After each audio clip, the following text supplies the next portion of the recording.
where you can get random Zoom IDs. So if you're basically bored or you want to pass your time or meet new peoples, I'm going to show you where you can find random Zoom IDs where you can join and have fun. So the best place to get random Zoom IDs is Reddit or Twitter. So first let's see. If you open your Twitter and go to Explore and then search for random Zoom ID,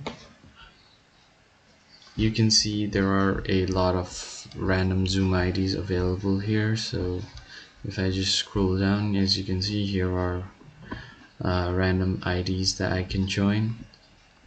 So that's where you can find random IDs. Another place you can find is go to Reddit, and once you are in there, you can search for random Zoom,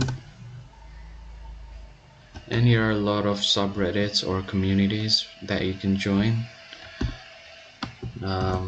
where you can find random Zoom IDs. So you can search here and get the random Zoom IDs here as well. So these are the places where you can get random Zoom IDs. You can also Google the IDs, but most of the IDs that are on Google are expired, so you won't be able to join them. And yeah, I hope this video was helpful, and I'll see you on the next one. Thank you for watching.